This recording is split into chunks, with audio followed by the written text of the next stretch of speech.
Kita semua pernah menghadapi emosi dan pengalaman yang menyakitkan. Namun, seberat apapun masalah yang dihadapi, kita diajarkan untuk selalu melihat sisi baiknya dan mencoba untuk terus bangkit lagi.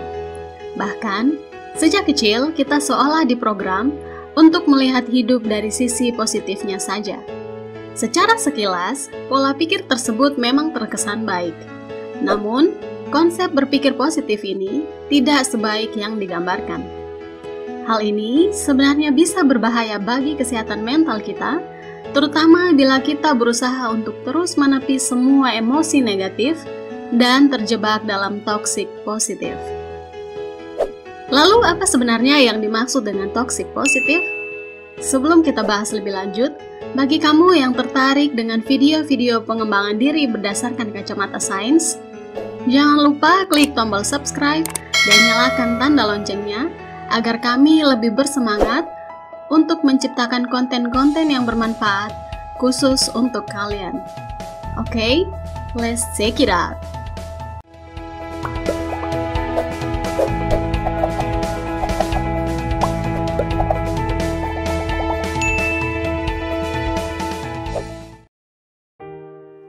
Toxic positif muncul ketika seseorang percaya bahwa satu-satunya cara yang benar untuk menjalani hidup hanyalah dengan bersikap positif saja. Hal ini juga berarti bahwa kamu hanya boleh fokus pada hal-hal positif dan membuang semua hal yang memicu emosi negatif. Seorang psikolog klinis, Jamie Zuckerman, berasumsi bahwa meskipun seseorang mengalami penderitaan emosional atau situasi sulit, mereka seharusnya hanya memiliki pola pikir positif saja.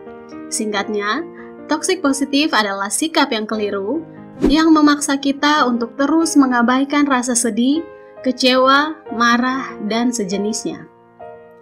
Memang sekilas hal ini mungkin terdengar baik untuk dilakukan, namun sebenarnya tidak begitu adanya. Sikap seperti ini justru akan menumpuk emosi negatif dalam diri yang membuat kamu merasa lebih buruk, bahkan dapat membahayakan dirimu seiring berjalannya waktu. Ketika mendengar teman atau keluarga kita ditimpa kemalangan, pastinya kita sebagai manusia yang baik juga akan menyemangati agar segera bangkit dari situasi sulit yang dihadapi. Namun terkadang, pemilihan kata yang tidak tepat malah berujung menyalahkan dan bisa menjadi pemicu gangguan psikis mereka. Ucapan-ucapan seperti di bawah ini terkadang menurut kita memiliki tujuan positif.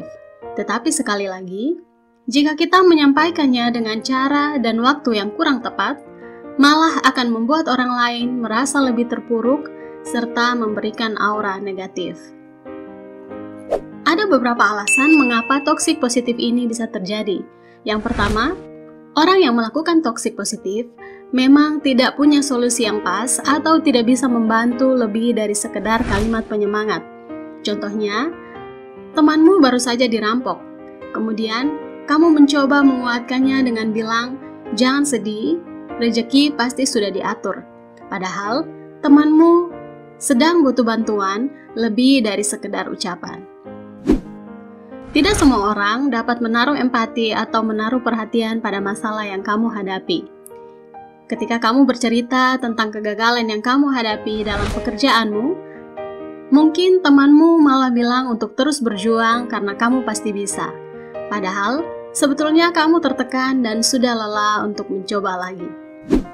Hal ini paling sering terlihat di komen media sosial, di mana sepertinya komen yang diharapkan ialah komen yang positif saja. Mereka yang memberi komen positif tentunya berpikir bahwa komen yang negatif tidak sedap untuk dilihat atau didengar serta bisa menimbulkan keributan dengan orang lain.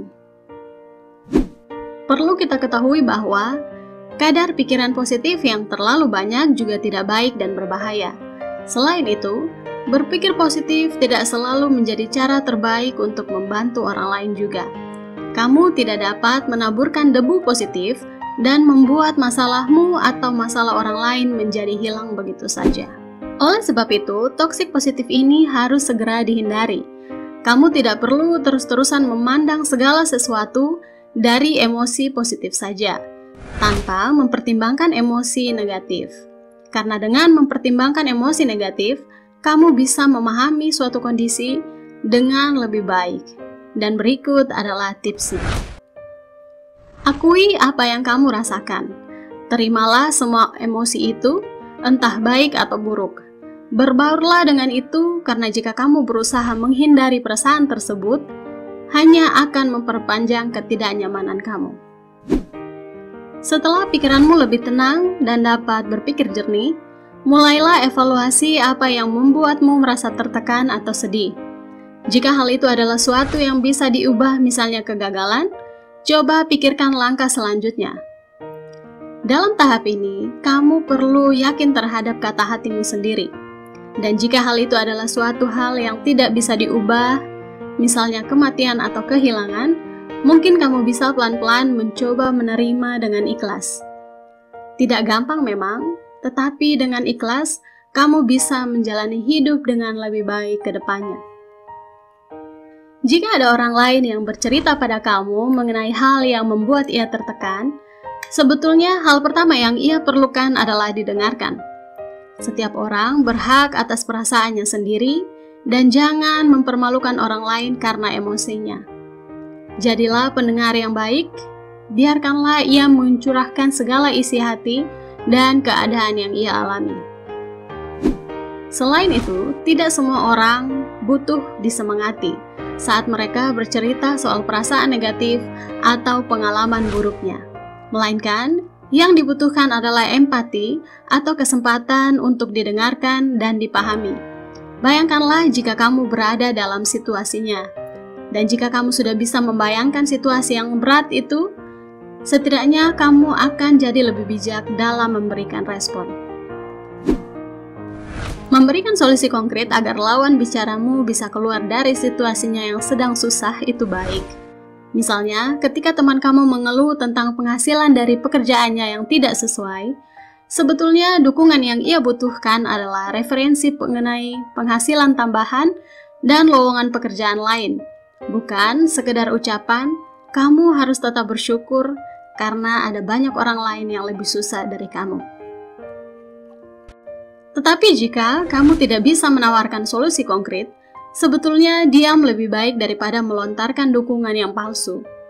Dan mulai sekarang, kamu bisa mengganti kalimat-kalimat yang sering kamu lontarkan bagi orang lain yang mengalami masalah seperti di bawah ini.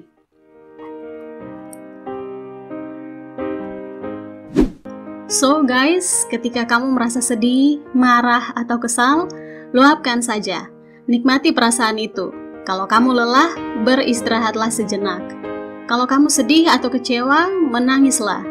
Itu akan lebih baik daripada berpura-pura semuanya baik-baik saja, padahal nyatanya tidak.